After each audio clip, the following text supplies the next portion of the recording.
he'll.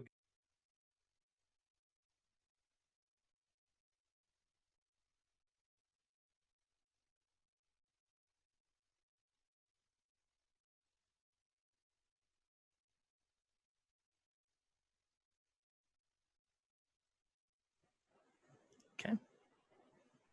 All right. I believe our mics are live, folks. Hello, hello, and welcome to Thursday Q&A. It's always fun to have you here. And we've got a great guest today. Joining us all the way from the UK, Sir John. Tell the folks hi at home. Hello, how you all doing? Well, let's just jump right into these comments and stuff. Sorry, it's kind of a process. We got a big storm going on here in Boise, and it's just kind of, wrecked our equipment and stuff in terms of getting everything done on time. So hey, we're here now. Wrecked it, Dane, but I mean, I think we're definitely on the right path, and so we are going to jump straight into this. So, John, how this is going to work is we're going to kind of field the questions, and we'll kind of pass them around, and so me and Levi can mostly read these, and what we'll do is we'll shoot over for your opinion, and we'll ask Dane his detailing thoughts as well, and then get Morgan on her thoughts. So that's kind of how this works, so that way we don't have too many people jumping in. So to getting started, we got Dan Pfeiffer saying the usual, word up from Minneapolis. Big fan of John's channel, and I'm a fellow detailer, guitar player, and runner. Holy smokes, he's all three. I appreciate his fact-based approach instead of making stuff up like some other quote-unquote experts do. So I think we all appreciate John's insight and everything that he's done for the detailing community as well. And he says, I honestly hope in the fun half, Dad bursts out his guitar. So we can probably get John to do a little jingle for us for sure. Well, it was steady on that. That wasn't in the contract. I guess I didn't bring that part up. Sorry. He'll accept tips through Venmo and PayPal. Just make sure to shoot them on over. And then we have let's see, Hans Closen saying woohoo Q&A. We got Scott Weaver says, why doesn't the rag company make applicator pads specifically designed for ceramic coatings? That's the only microfiber product I get from Auto Fiber. We've thought about it in the past. We do think that we like to give that to Ian. That it's one of those things where we think Ian did an awesome job in designing that and creating that. And so that's totally his thing. We really don't have any intention to bring this on.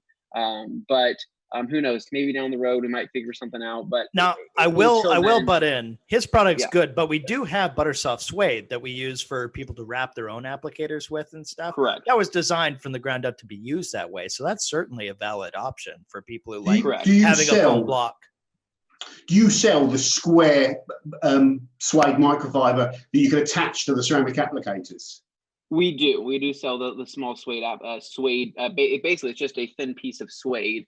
And what you can also do as well is you can buy an 8x8, and then you can cut that into 4x4, and you can use that to your needs as well. So we have several sizes available. We do have several sizes. We find a lot of people will kind of just buy the larger bulk size and then cut it and then use those for their applicators, and so they work really well.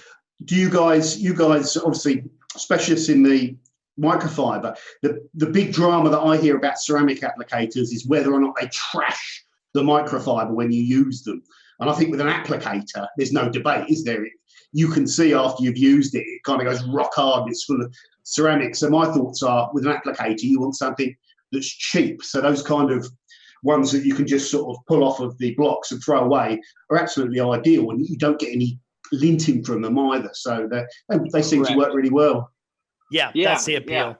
Yeah. And that's kind of the nice thing about them. I mean, what they're talking about in terms of these ceramic applicators is basically what they've done is they've taken a sponge and they've wrapped it in a very thin layer of like a plastic, right? Kind of like I don't want to say saran wrap, but like a plastic sheeting. And then they've wrapped that around with microfiber. And the idea behind that is that the coating that you're using when you're applying more coating to your applicator, that's not going to start to drip down into the sponge and absorb more of the coating than what's necessary for the surface. So that thin piece of plastic in between, or that thin layer of plastic sheeting, will prevent the sponge from absorbing the product. And so regardless though, that's still an applicator that you would eventually need to throw away, right? Because it will harden up and it will become rock hard. So that's how much are they, Anthony? So I think Auto Fiber probably I think he has them at what, maybe $3 or $4 a piece, or maybe even less than that, maybe $2.50 a piece. So it's not bad. It's the same concept that I try to tell people, that, you know, when you're doing a coating, whether it's for business or personal use, you should always account for a couple products being consumables that you will end up tossing, right? You kind of have to accept that you are going to be losing, you know, a couple bucks in the process. But it's totally worth it for a several $100 ceramic coating in order to do it right. All right, so here we go. We got Scott Weaver also saying, what is the new purple pearl towel? It's South Korean with a 70-30 blend. Is it superior to your Chinese 80-20 pearl? Yes. It's essentially a premium version. It is a premium version, right? Now, is it necessary for a coating? I don't think so. I think that our 80-20 pearls do a fantastic job, and we have a couple different options there in terms of having an edge or edgeless. The purple pearl is just a denser, nicer, better finished towel that, you know, if you, let's just say you didn't want to use it for coatings, you could use it for other tasks and other jobs. But really, ultimately, it's a 70-30, very soft, very safe towel that looks pretty damn good, in my opinion. So I am going to say, though, that Anthony, I'm interjecting. I'm going to say that the purple pearl is perfect for your thicker, wetter coatings, like your Fine Lab or May Vinci, the self-healing ones. Those are much better. So also, guys, I'm in here. I'm going to be bouncing back and forth because I don't have power in my home. So everybody that's tuning in, the storm got you. We talked about the storm.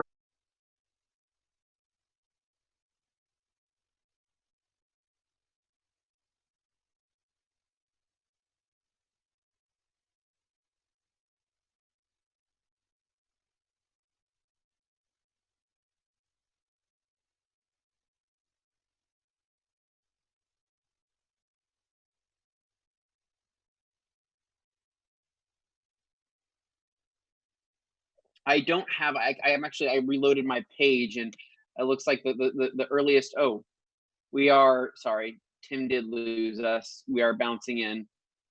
It crashed. Yeah, Tim's back in. Okay. Cool. Okay. No worries. We got it. All right. So sorry about that. So getting back into it, I kind of the soonest comment I can see is Ricky Cologne. So if anybody can jump above that and see what the previous comments were. Okay, so sorry about that. We're just juggling stuff today.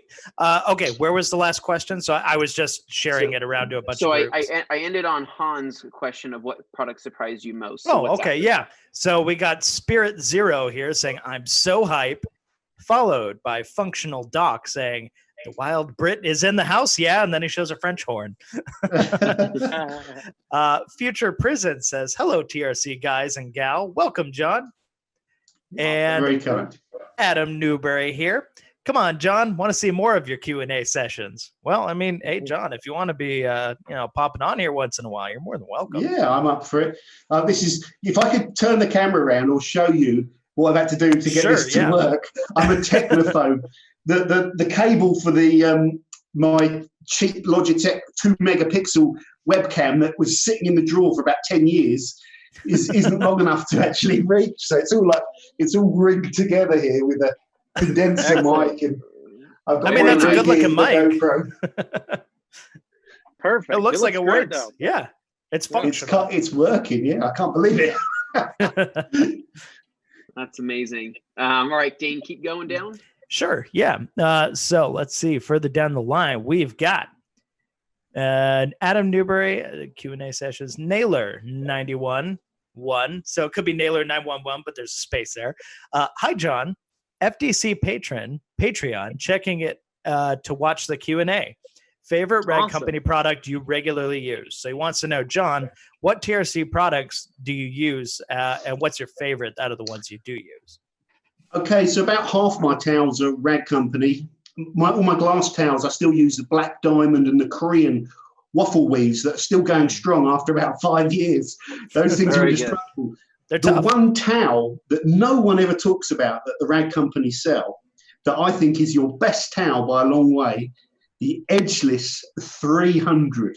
What a towel that is. That towel, you fold it 4 ways, it sits down on the panel, And you can use it with wet products, watery products, and it won't ball up and scrunch up on you. So it's great with detail sprays. You can buff waxes with it if you like. And if you really wanted to, you can clean interiors out of them. You can do absolutely anything with that towel. And the icing on the cake is cheap.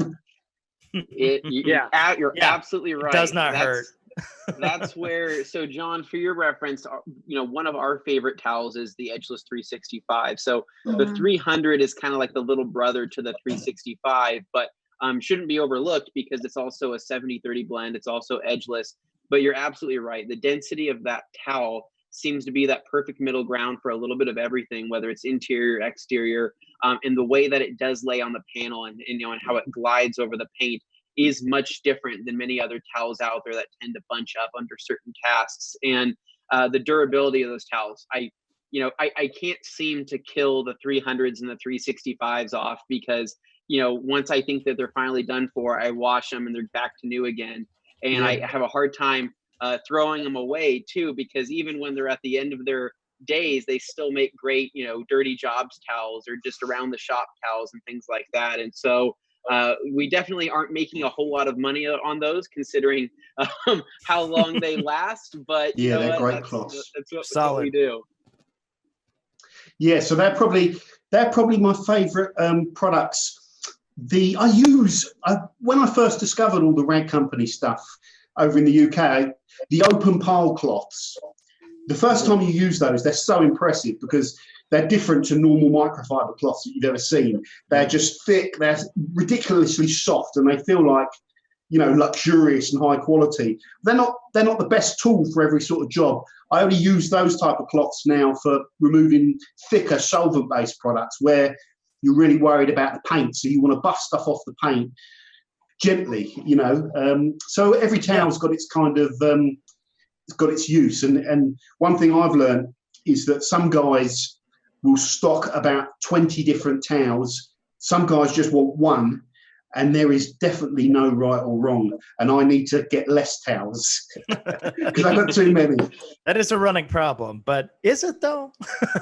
Well, it's kind of nice, isn't it? It's good fun exploring new stuff. Well, I know one of the most popular towels around our offices is kind of similar to like what you're saying with the 300s, the 365. I mean, it's used for virtually everything, and people don't talk about it as much because it comes across as more of a general use towel. It's not the sexy, big, fluffy thing. So they're just kind of like, it's a towel. But when they try it, it brings you around because the 300 is essentially just like the 365, just lower GSM. So it's a little bit thinner, a little bit less dense, but functionally, they hold up to all kinds of abuse.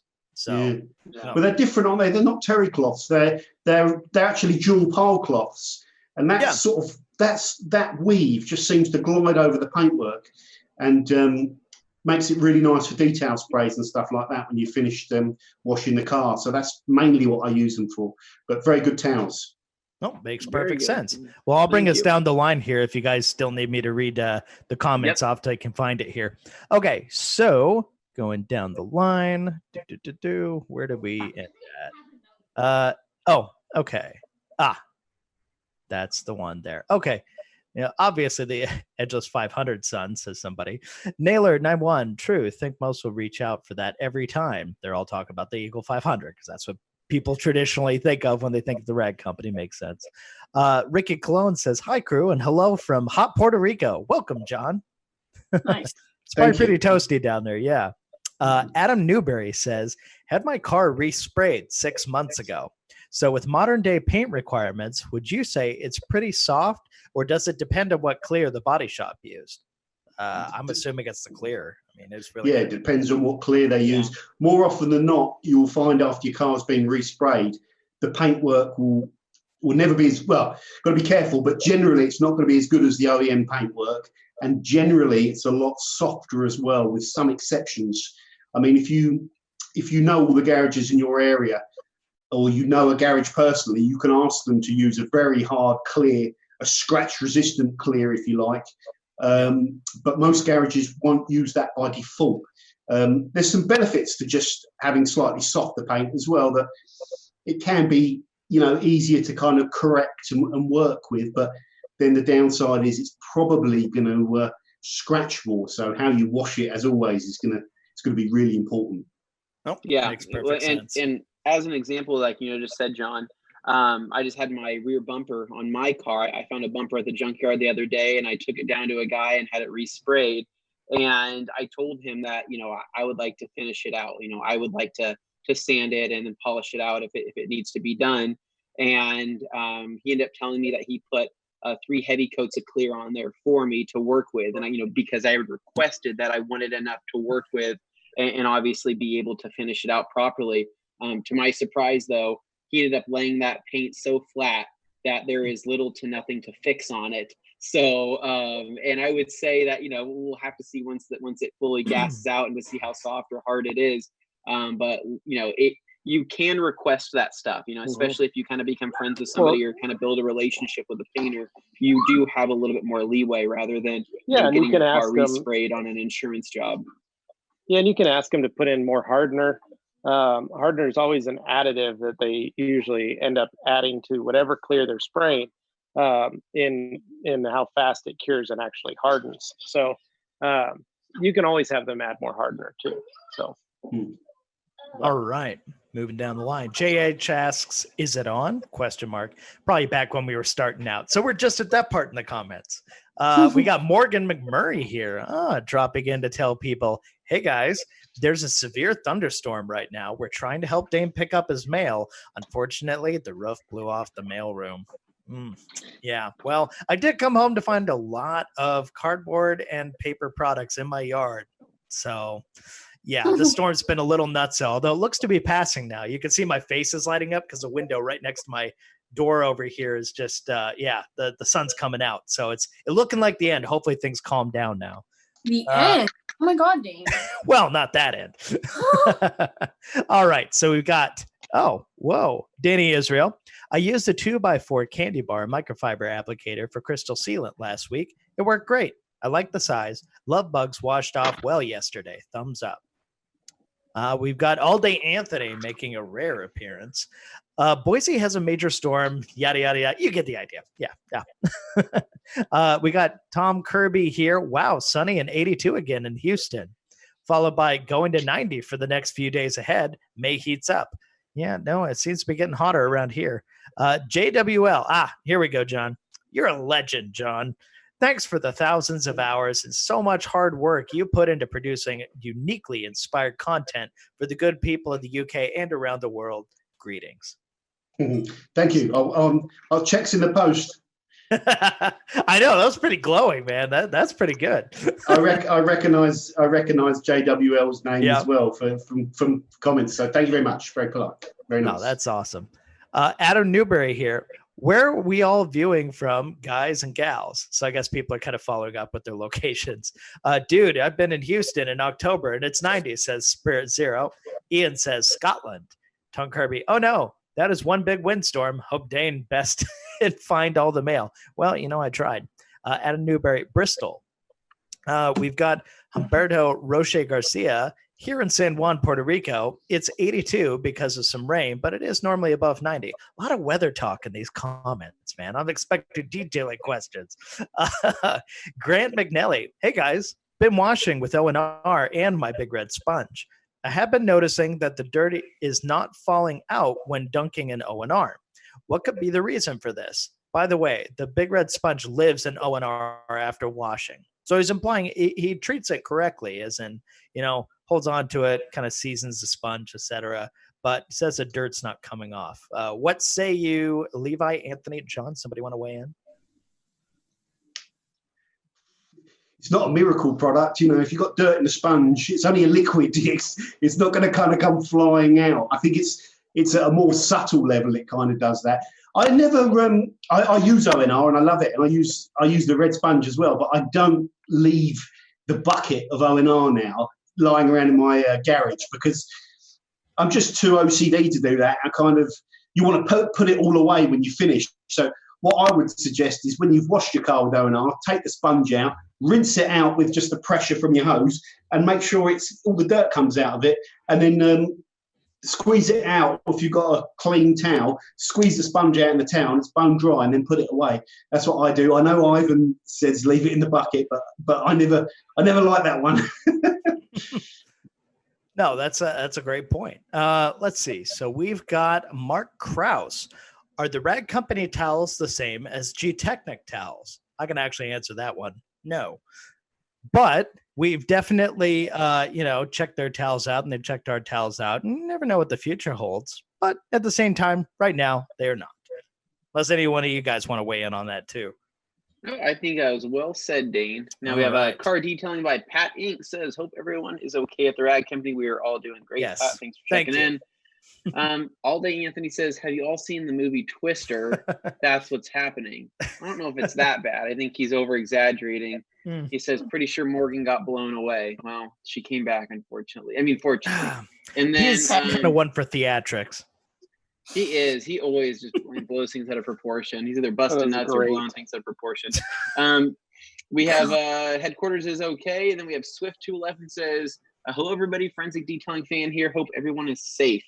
And then we have Ricky Colon says, Humberto, it has certainly been hot these days, which is why my frozen mojitos and margaritas are in order. Nothing wrong with that. And then we got Spirit Zero says, can I be Dusty? That movie is a classic. You can be Dusty. And then JWL says, John mentioned there's some bad weather going on in Boise. Correct. And then we have Adam Newberry says, John, we need a yearly forensic detail meet, please. Maybe a collaboration with INRAB at Into Detailing. Just an idea. I would love to meet Imran. I've spoken to him a few times on the phone. I will get up there. He's up in Glasgow, which is a remote part of the UK where it's cold. But I will get up there sometime and do a video or something with Imran. And maybe as the channel's growing with, the possibility of doing a meet or something like that is something I'm considering. So watch this space. Oh, all right. That sounds promising. Then we got Humberto says, Ricky Cologne, yes, brother, I am, oh man, I don't even know. Come on, I want to hear you try. I don't, Mission, Alcantara, and Barbados from #1 and Pioneers. That's a weird sound system for sure. Oh. And then here we go. So here we go. And Ricky Cologne says, dang, just saw the radar image for Boise. We got, hi guys, woohoo, we can hear you. Let's go. Hi, John. Hey, John. Hi, my preferred YouTubers. Yes, brother. Something about Alcantara and Barbados. Hello, John. And then here we go. Getting into some good stuff. We have Alex Schneider says, Morgan covered her chair in bead maker and slid off. And then we have Richard Wakefield says, hey guys, my brand new washed ones, of course, Pluffles are linting on some paints. Any reason why that would be? I'll let Dane take that. Well, if they've been washed once, there is always a possibility that there's still some stuff left behind in them. However, anytime I've found where you have a longer pile towel, and it does do that, Pluffles, once again, they're susceptible to this more than a short pile towel is. But depending on what product you're using with this, it could have a little bit more of a friction increasing effect where it could be pulling the fibers literally out. Although I would just wash them a second or third time just to make absolutely sure. And if they're still doing it after that, by all means, get in touch with us and we'll be happy to help you out. All right. And then we got Tom Kirby says, yeah, John is live and awake and past his bedtime. Just the route, yeah. Yeah. Matthew Chappell saying, John, let's hear some blues, and bruh, I will PayPal for a guitar solo. It might happen. Wow. Another you haven't heard it. And then we have a question here from Andrew Rylander says, have you guys seen any issues with Woa's Quick Detailer making towels hydrophobic, looking to use it as a drying aid with my gauntlet? So yes and no. So basically there are some protection properties with Woa's Quick Detailer. It will make your towels, hydrophobic in the short term. In the long term, that won't hold up. It is not a traditional or a true sealant. So any hydrophobic properties that you would see, on your towels should fade or should be eliminated after the first wash or two. However, I would still, in today's market with all the competitive spray products out there that do have really great hydrophobic properties, I would get in the habit of washing your towels immediately after using them. I mean, if you can. I think that with the occasional, wipe down of a quick detailer, if you're using a longer pile towel, such as an Eagle, or maybe using something like, an Everest, you're not going to see, a whole lot of issues. But I think if you're using something with a tighter weave, such as an FTW or a Twistress, or even the tighter weave portions on the gauntlet, you may see those become hydrophobic in the short term. So I'd just get in the habit of washing your towels, especially with all the stuff that's out nowadays, and then just try to make that a habit. So Adam Newberry says, John, been following you for the last year or so and joined your Patreon page. I think it means Patreon. Thank you, Adam. Sure? Yeah, I think John might be a Patriot. It's a Patreon page. I said to my patrons that I'd be doing this broadcast, and so thank you to all the patrons that have come along to watch, and I'll chat to you on the page. That's great. Very cool. Thanks, Adam. And then we have here, Mohammed says, what do you guys suggest is the best dilution ratio for Surfx HD? That is something that I have not personally used. Has anybody else used that? John, maybe? John? Yeah, this is quite an easy one. Generally, you don't need to go above 1 to 10 on exteriors. So 1 to 10, it's still a strong, powerful water-based degreaser.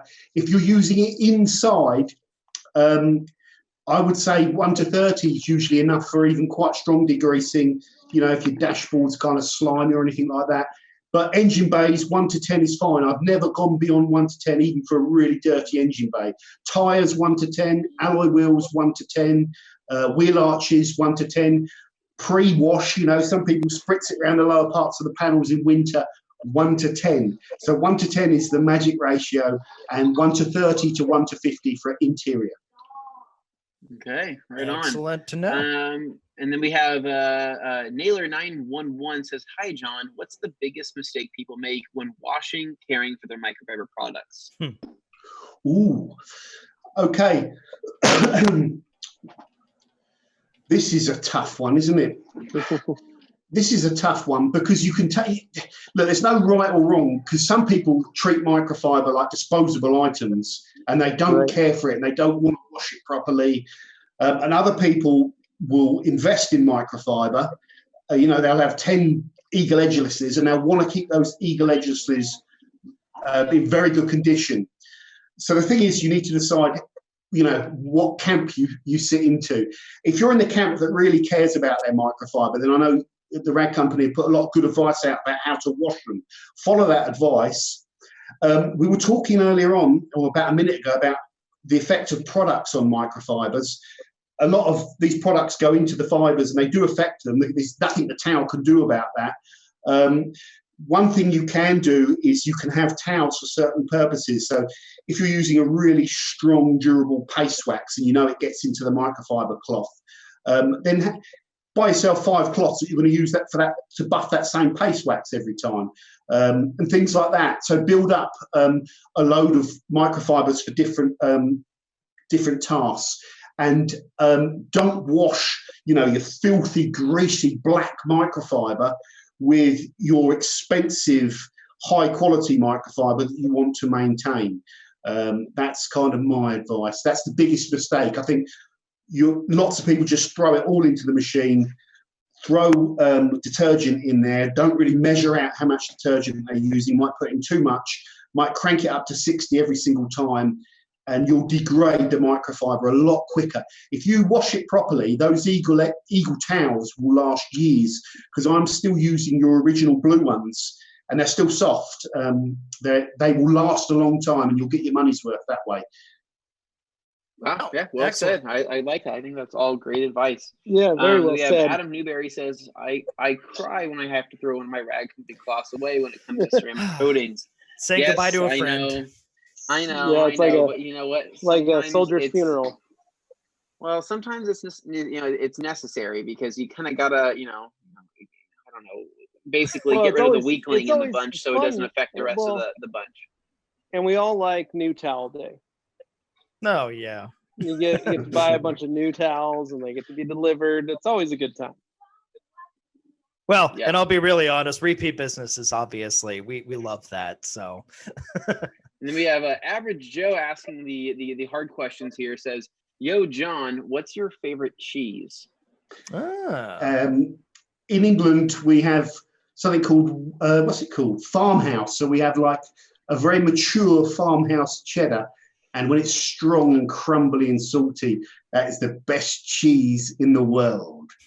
Oh, wow. Okay. Right. You see his face. I believe him. Yeah, no, I believe it too. We'll have to try that someday. And then we have Willie Wallace says, hi there from Greece. I have a question. I'm doing everything with the Rupes LHR 15 Mark III and my SPTA Mini 3-inch D8 polisher, but I think I must buy a rotary to save some time. What do you recommend? So I think there, right, the big thing is that, you're kind of under the impression that you have to buy a rotary to save time. And I don't think that's necessarily the case, right? Because I think that he's just looking for more cut. Well, and that's where I would direct you to the video. that we did with Ivan to show you that a rotary can have massive cut, right? It can cut down quite a bit, but at the same time, you're also running a lot hotter, and it also depends on what you're trying to do, because at the same time, if you were going in with a rotary, chances are you're going to be finishing with a DA, unless you happen to be extremely, extremely skilled with a rotary, which may not be the case. And so in terms of saving time, you're going to be doing most of your cutting with a rotary and having to finish out with a DA anyways. And it really just depends on the type of work you're doing, whether it's a business or a hobbyist situation. So I guess to Levi's question, or to pointing this to Levi, does a rotary make me faster, Levi? No. People who are rotary users that first switch over to a dual action or a forced rotation will say that they're faster. Within the first few months, they're like, oh, I'm still faster with a rotary.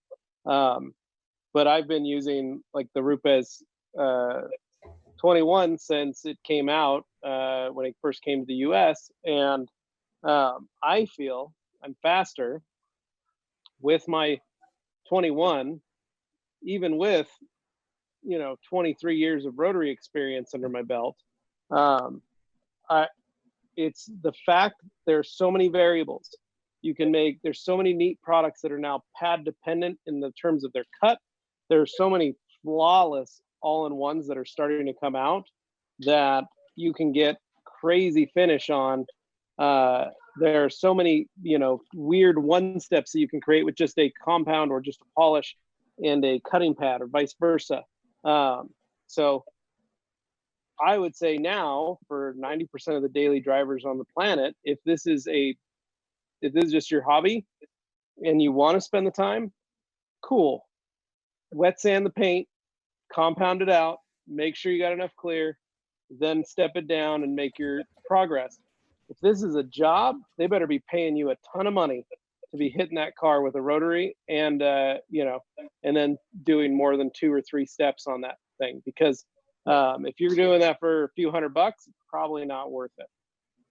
And I just shared that video down in the comments so people can see like how it happens in real time, the heat differences and all that. Because I used to, and I will say this, I used to, when I managed a shop, we used to 3-step everything with a rotary. We'd have wool, and we had 2 different foam pads, 3 products that we would use, and we would do that to every single car that came in. I got fast with a rotary, and I could do some really good work with a rotary. However, now at 40 years old, I pay for it with my shoulders and the damage that it's done. And I find that it's much easier on my body to do a couple steps or 1 step for a customer, unless they're really paying for it because I think of the pain and damage that I have to deal with now and how many days that puts me down, so to speak, in pain wise. So yeah. Okay. I think Levi, you touched on a really important point there. Is after you've been polishing cars for a while, you can look at what you've got to achieve and have a rough idea of how long it's going to take. But the key thing is you always want to minimize the amount of cutting sets you're going to do. Yep. And really, in an ideal world, if you're detailing a car rather than taking a car that's been painted or something like that, your aim should really be to be able to do 1 set of cutting. It's not always possible, but that should always be your aim. Sometimes that will only be possible with a rotary. And with these modern products, they're designed to cut very rapidly now.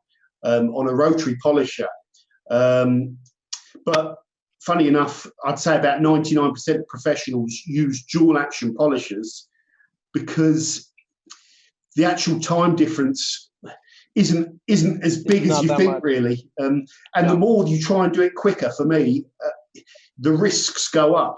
So if you start trying to use a rotary at high speeds to cut an entire car, the quicker you go, the more the more the risk of really bad results are. I find buffer trails and not polishing the entire car as well as you would if you just slowed down. So you've got two tools there that you can do absolutely anything with, a long throw Rupes and a SPTA Mini. When I first read the question, I thought it's funny that it's got the Rupes top of the range teamed up with the SPTA Mini. But ultimately, that combo you got there, you can do absolutely anything with. So, yeah, you don't essentially need a rotary. Yep. Yeah. No, I think that's well said. And then we have Turbo JR74 says, looking into best tar remover and application removal use on paint and rims. John recently went over bird crap removal with a wet sponge. This is quite an easy one, really. There's a product in the UK called AutoSmart TARDIS, which is a very, very strong tar and glue remover. The worst tar and glue spots you get tend to be in the barrel of the car, sometimes in the arches where it gets flung up all in there. If you drive over some sort of really bad stuff, you will notice with those really thick tar spots that TARDIS melts it kind of quicker than any other product. For the tar that you get on paintwork, a lot of time you get tar building up on paintwork you can't see. Sometimes a milder product is better for that. Just spraying it into a microfiber and then wiping that product over the paintwork. But basically, check out AutoSmart TARDIS if you want a powerful one. That's got to be a Doctor Who reference. Yeah. All right, so down the line. We have Morgan McMurray says, Anthony, hopefully you pulled the Evo out to put the freshly painted Civic in since it's not supposed to get wet. Yeah. Fortunately, the wife's not home, so I had extra room in the garage. Patrick Lavin says, what dilution ratio and color tips would you recommend use with PNS Brake Buster and the IK Foam Pro 2? Dilution ratio would be 10-1, and then for the tip, I like the orange tip. That's my favorite. So, yeah, try that out. Actually, had a guy email me earlier today that he diluted 5-1 and was having some issues with sputtering, and I told him to bump it up to 10-1 to fix that. So yeah, people are always trying to put too much product in. Yeah, it's actually less is more when it comes to an aerator. Humberto Roche says that's a bit easy and would be washing it with powdered detergent and softener besides drying and hot. You're correct there. In the surf says, John, hello. I like your vids, man. Not powder. I was just say, hold on a second. It said powdered detergent. You don't want to be using powdered detergent. You don't want that. You don't want that. No. He's saying things that you should not do. He's saying the things that you should not do. I'm just picturing somebody taking all that grit nice and built up on their towel and going that first pass. He's saying what's the biggest mistake, and so he's saying that's the mistake that people make. And so in the serve says, John, hello, I like your vids, man. I bought my Makita DA thanks to your review. One of the very few reviews of that machine. Nice. Makita, I think Makita have a lot of potential to, if they would offer more tools. That's the problem. They've got a Rotary that was very popular, and now the PO, was it 6000C or 5000C, and a cordless version of that. The problem with the Makita is, are they going to invest in all of the other tools? Are they going to give us a mini DA? Are they going to give us a nano tool? Are they going to give us normal free spinning DAs and stuff like that? I don't think so. At the moment, Rupes and Flex are the main innovators in tooling. I know there's some exceptions to that, but those two companies have got the big ranges. So till the other guys give us the range, I think it's Flex or Rupes that are going to kind of continue to dominate. Well, in the case of Makita, you're talking about a company that does so many other kinds of power tools. And granted, Rupes does that too. But Makita, with their niche and detailing, it's rather small. The product is really good, but I'm sure they don't see like the sales figures that make them say, "Oh, we got to expand on this." Kind of like as company that provides towels that are great for detailing, we also do cleaning and Jansan and all that kind of stuff too. And a lot of people forget that because what we're known for is detailing. But the reality is that the product scale is, well, the scope is so much wider than that. But this is what people want to talk about naturally. So yeah, it's just a difference when you see the sales figures. If you looked at it on a sheet of paper, you go, oh, I get why they do that. Yeah. Okay, moving along. Anthony. All right. So we have a ton of just the connection issue comments. Yes, we got that figured out. Yeah. Sorry about that. So then going into when we got back here, we say, we got Will A says, saw John's review of Coach Chemi's FSC as a drying aid water spot remover a while back, but it isn't readily available here in the US. Anyone know of a comparable product or distributors that sell FSC? Not at the moment. A USA distributor, I think. Not yet. So they're working on that. It's there is the distribute. We've been in contact with them, and they are working on distribution into the U.S.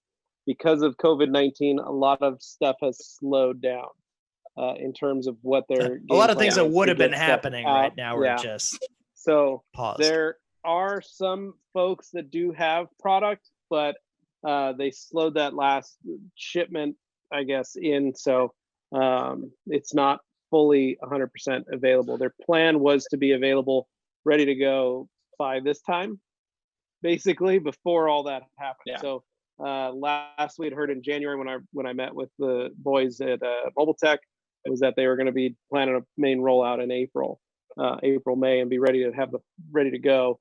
But they have built a base. They have set up a base here of operations, and they are going to have that as the main distribution point as the U.S. distributor. And it will be Koch Chemi US, I believe. And then from there, they'll set up sub distributors and things like that. But at the moment, it's still it's hard to get item. So yeah. Well, you've got Geon Duo dedicated water spot remover. So Koch Chemi isn't you can use it as a drying aid, but I wouldn't use it as a drying aid. Use it as a descaler, but it contains glossing agents as well, which is one thing that isn't always desirable. So if you want a pure water spot remover, then check out Geon Water Spot, which works. I think CarPro do one. There's lots of them. In fact, Optimum do one, MDR, don't they? So I like Koch Chemi because I just use it like a detail spray at the end of a wash, and it glosses up and takes the water spots away. Oh, yeah. Can see the appeal for sure. All right, so we answered Ricky. Willie's. So Ricky says we can see again, but then we have Matthew Franzen says, hello, I'm a huge fan of everyone here. I do detailing for customers on my off days in the firehouse in Chicago. How much do you guys suggest charging for pet hair removal? Levi? Oh. In cars or on the pet? Yeah, so it depends on the pet. Back in the day, it'd take a really long time, and it was usually gave you another hour to an hour and a half of just vacuuming time. So I usually would charge it at a shop rate of whatever that was. I would try and include it in an interior package. If we were already cleaning interior, I'd throw it in for another extra $50. Or when I would see the car and I'd see the amount of dog hair that was needed, I would tell them, hey, we're going to have to bump the price up either 50 to 100, depending. Thankfully, I never saw it so bad that it was like, not doable. But there are tons of great products that make it much easier now. Buff Bright launched the For Real, and that is a flawless product. For years, people were messaging us and asking me for my little, I would razor blade a crevice tool to make it like a claw to grab. Well, Tom at Buff Bright basically took that idea and has stated, hey, it was your idea. I didn't make any money off of it, so I think I'm gonna have to talk to him about that. Oh. But it's a rubber glove that basically fits over a rubber sleeve with little teeth that fits over the crevice tool, and it just annihilates dog hair and picks it up so fast. It's the only thing I'll use now, is that little For Real, and it's quite possibly one of my favorite products, because not only when it vacuums, but it pulls up sand. So if you have a very sandy carpet, or even the very low nap, very poor, cheap quality carpet, John, like in your Volkswagen, in the Polo, that very low pile carpet, that for real works phenomenal at getting that carpet clean. When previously I used to have to use air because I have that same type of carpet in my Elantra, and it's just not it's not good at letting things go. Where the for real is able to give it a nice brush and be able to pull stuff into itself. So I'd look at that because it'll save you a lot of time. So guys, it looks like a lamprey. It's kind of scary, but it works really well. Yeah, well, that's why it's called the fur eel. Yeah, I mean, it looks like like a lamprey, suckerfish, something like that. But if you haven't seen one of those before, warning before you Google it. Just yeah. Not the fur eel. No, the fur eel's fine, but the real thing is like, yeah, the buff bright fur eel. Yep. So. Okay. Okay, what's next? Down the line. This is weird. This is the first Q&A I've done where I don't have the questions in front of me. So it's okay. I can read here. Like John, I get to hang out, sitting up here in my theater. No, it's been going okay though, despite the one little internet drop. It's been good. Let's see. We got on a battery pack. So okay. We'll see how keep the juice flowing. Going. All right, we've got Jock here. I came for John's live performance. He says. I think everybody's waiting for that. I don't think that's going to happen, guys. The missus will wonder why I said I've got to do a podcast, video cast. If she hears me playing guitar as well, she's going to be more worried about me. Oh no! What are they making you do back there?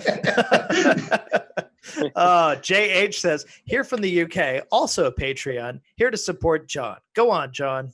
Oh, that's great. Awesome. It's nice to see you're getting a lot of good support on Patreon because that's always, that's one of those things where you can build it up over time. But I'm glad to see you've had some success there. So really important for the channel, actually. So thank you, guys. Good. Thank you. All right. Yeah. Very I mean, cool. it's a little different when you're a company like us. You just make this the thing. But when you're an independent creator, of course, it's a whole different ball game. So that's really good to see. So if you like John, you should go support his Patreon. Just saying that right now. Go over and chip in. I'm sure he'd appreciate it. Look at that. I got an Amazon delivery coming. Let's see. We've got Prestige Detailing Studios saying, hey, everyone. A nice surprise to have John on the show. Hello from Perth, Western Australia. Hello. And JH says, I use 300 for cutting compound removal. Richard Wakefield, what are the best drying aids that won't eventually ruin towels? So there are definitely drying aids out there that don't contain much in the way of protective products, which are, your SiO2 type stuff that's more prone to getting, lodged in the towel. And if you don't take care of it right away, it can be an issue.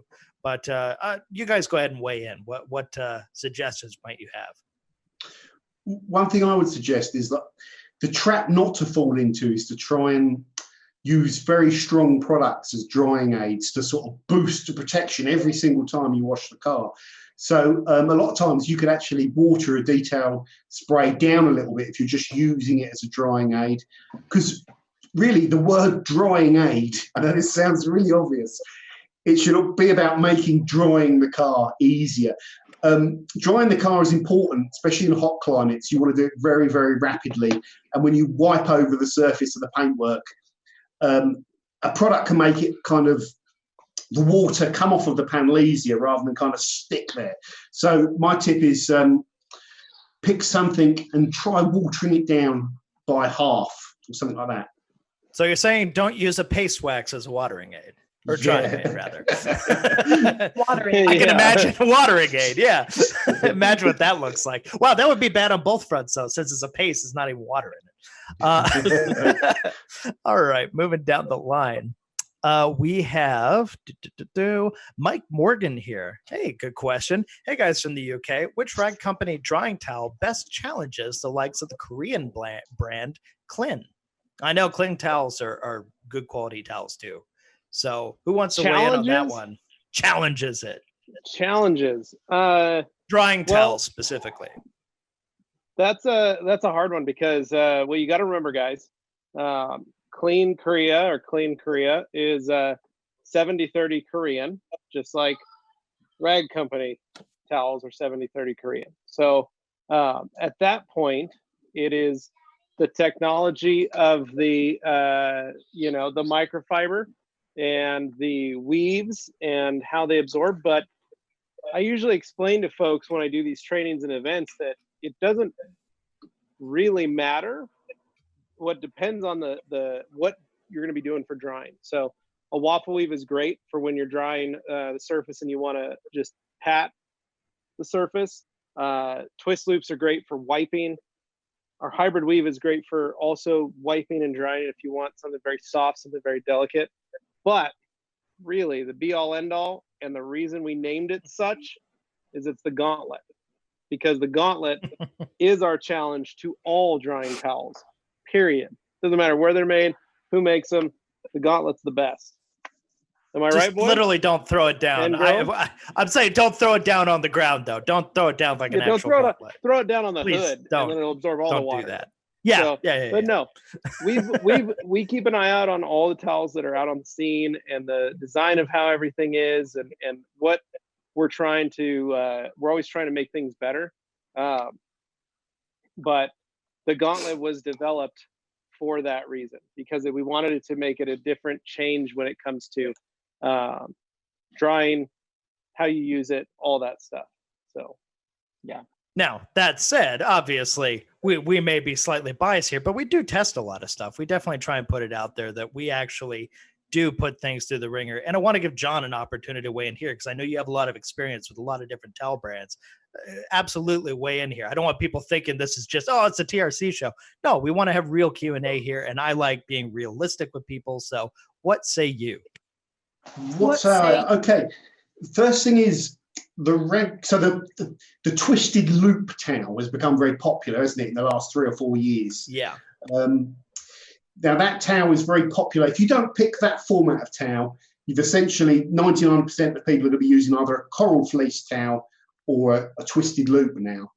Now the one thing the only ones I've seen from the rag company, you had the twistress. And all I noticed was that your loops on your twistress aren't as long as other towels. Some of those other towels are all kind of, yeah. But you've got a new one that's come out that is the longer twist. That's the gauntlet, is it? Where it's got the different length. It's basically, it's like some are fanned out and fluffier, while others are more the tight loop. So it's a little bit, it kind of looks like somebody mowed their lawn in strips. You know what? I saw that towel. I want to use it. I will get around to checking it out. Please do. My thoughts were, why don't you have twisted loop on one side and then coral fleece on the other? There could be an idea. That ends up with a pretty thick towel, but I know there's people out there who'd be game for that. Well, yeah. Autofiber already makes that one. Autofiber built one like that. It's twist on one side, have they? Flush on the other. Yep. So great towel. Plenty more stuff to always try. Yeah. So I mean, everybody kind of throws and sees what they can do differently, but at a certain point, the mission is to drive a vehicle. So it's up to you to determine what works best for you. And I know a lot of people who, as advanced as all these other things get with the crazy, weaves and all these construction stuff, I know a lot of people who are really happy using like our car wash towel, which is more of a Terry style 16 by 27 inch, just very plain, unassuming towel, but very functional for what it is. It works quite well. It's thin, but it works well. It goes a long way, and they're durable as hell. They'll hold up to everything. But I know the waffle weaves are incredibly popular too, even despite being the older brother now. Oh, hey, the golden child is now all these twist piles and stuff. But waffle weaves still hold up. They work excellent. There's always room for any of these. One of my favorites still to this day, and it's a towel we don't sell, but we do sell the smaller version of it, is our 80/20 standard waffle. And we sell it now in a 16 by 27 and a 16 by 16.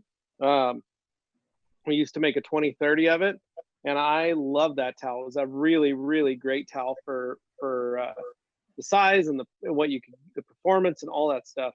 Really durable too. Yeah, one of my favorites. We used to use it in my shop all the time as our daily use towel for drying all our cars, because of the price point and the absorption of it. So just because you don't see people talking about something right now doesn't mean it's not popular or well loved or anything like that. Yeah. It's just, people usually focus on what's hot right now. So obviously, well, there's a lot of people who are very happy with what they've already got and see no reason to change, and that's totally fine. Well, and like we've talked about in past discussions, one thing, John, is we've got, what do you think, Anthony? Probably 10 different twist loop weaves available to us, various sizes, varying thickness, varying, degrees of loops and length and all kinds of stuff. And we're continually testing and playing with them, trying to figure out which one's going to be the next style or type that we like. And we're finding different applications also. One thing that we found with twists is certain twist loops are great because they're very lint free, which then will lead into where products that, where people, like when they're vinyl wrapping a car, still want a towel that's soft, able to wipe down the surface without scratching the finish on the, because a lot of these vinyl guys, they use their squeegee, and their squeegee has a little bit of microfiber on it, but they scratch the ever-living snot out of the vinyl when they're squeegeeing it down. Then they put a detail spray or a gloss enhancer or something on it, and then they just use a janky old Kirkland towel or something, and they'll get it caught on the edges, the lint, and it'll get caught, and you get little fuzzies around the edges. So we've been trying to go like, okay, how do we create a great towel for them that's low nap, so it's not going to have a tendency to catch edges and pull, but also highly absorbent, so they can run around a car with a lot of product, or PPF guys who are installing paint protection film on cars, same purpose. They're using a lot of liquid. They need to finish off edges. They want to try and get the surface to be as scratch-free as possible, but they don't want a traditional towel. A lot of them use our glass weaves because they're very lint-free, and in terms of our 70-30 Koreans, they're very absorbent. But we're always trying to push the envelope and try and figure out, well, how can we make this better for them? How can we increase the ability to absorb water and not harm a finish? So it's fascinating. You think you can't, you've reached it, but there's so much more. So nope, absolutely true. All right, down to the next one. We've got JH saying, I use 300 for cutting compound. We talked about that. Yes. Richard Wakefield, what are the best drying aids that won't eventually ruin towels? Okay. I think I'm a little further down the line. There we go. Okay. Unless Anthony, you want to take over for reading some of these, be my guest. So my computer decided to reset. Okay. Well, then I'll handle it. I've been denying this software update for so long that eventually sounds like it denied you. So I'm like, all right. Well, all right. We got Aaron's here saying, what's up? Spirit Zero. I like using the creature towel for my interior. Also a great choice. You got a short side and a long side. Will A, or Willa, depending on how you look at it, when using microfiber like the Eagle Edgeless 500 to spread and buff SiO2 products, i.e. reload, etc., or Beadmaker, what would your suggestion be to maintain your towels and keep them absorbent? We've seen this come up multiple times now during the course of this Q&A, but I think it's fair if somebody wants to tackle that. Basically, just maintaining your towels so that they don't become non-absorbent from having SiO2 or other products in them. So, well, we've talked about that where you soak them. We recommend not soaking them in just plain water. Soak them with something like a little bit of APC. Or something like ONR is a great product to just keep the towel wet, keep the SiO2s from actually bonding to the surface. Even car wash soap, just a little bit of car wash soap, throw the towels in there, wring them out before you keep them in there until you wash the towels, is always just your best form of practice. And then wring it out, throw it in the wash it, and put a little distilled white vinegar in the bleach or fabric softener port, because that'll go through the rinse cycle. And that'll help the towels it's not going to be a end all be all like, oh my gosh, it's saved, and kept the SiO2 out, because it depends on the SiO2 product. And on how well, but on your drying towels, it's going to keep them as absorbent as possible. Obviously, multiple uses where you're drying and maybe you're washing twice a week, 3 times a week, and you're spraying that same silica based spray on the surface. You're going to be washing that towel quite frequently, which is then going to contribute to the lifespan. We've had folks that have literally called us, John, and go, I've washed my car 3 times a week. I spray this this reload agent on there, and it looks phenomenal, but it's been, my towel is not absorbent anymore when I wipe it. And I say, well, how long have you had your towel? And they go, 2 years. And I said, you've been washing 3 times a week, washing that towel 3 times a week, and using a silica spray, and you're now 2 years into that towel and you're upset that it's dead. It's actually impressive. Probably that's impressive, and it's probably time to buy a new towel. Now, So. I do want to point out, we had our podcast where we talked with Ian from Autofiber and Jimbo, and when we talked about why you don't want to just use water in a bucket, why it's by itself, it almost, in his experience, he said it almost seemed like it accelerated the process, just water alone, because the oxygen in the water or something was helping the process move along faster, and it would cure anyway. So yeah, having APC or something like that in there is gonna make a difference. Although you're totally right, you could use ONR, which is going to be a cheaper solution to just keep in a bucket for that. But anyway, okay, moving along here. Where are we at? Okay. So I got my package in. I got some tire goo for my bike tires. I got a little filler for it, and I got some new tail lights. Oh yeah, look at you with your fancy taillights on the bike. You're gonna do it chopper style. Parts. Yeah, they're. I don't know. We'll see what we do with those.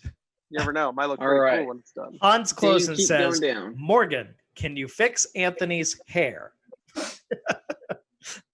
Lars says, "There's nothing wrong with it." Hans, that's Anthony's mom. Cuts his hair. She does a wonderful job. She's an angel. All right, a saint. Lars from Color Lock says, "Hi guys, best wishes to you all." Thanks, Lars. What's going on, man? We got a peace sign for JTM 1979, followed by Morgan McMurray saying, "No, Hans. We always tell him not to take his hat off after a long day, but he refuses to listen."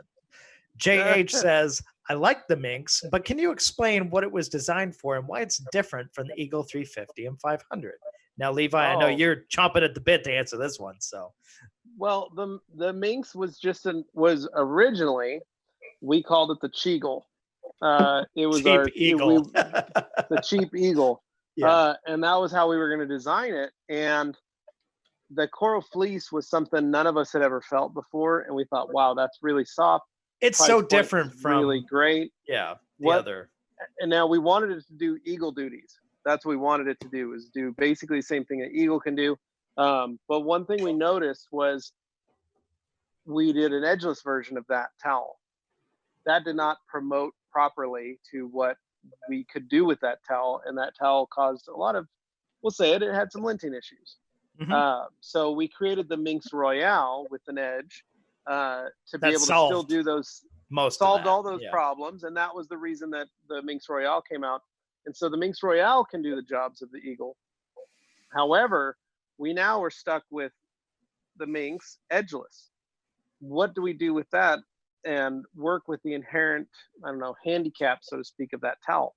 One thing we noticed is when you dunk it in a bucket of ONR or any rinseless wash, that fabric becomes very spongy.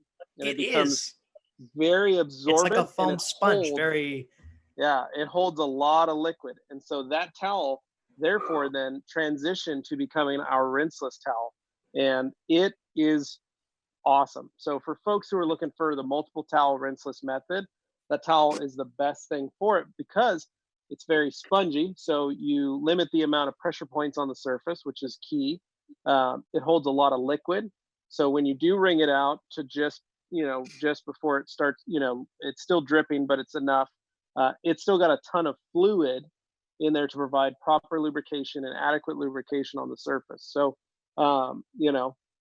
we're trying to always test everything we can with all of our products and see where, where its strengths and weaknesses lie, so to speak. So the Minx originally was developed to be a Chinese eagle or cheaper eagle.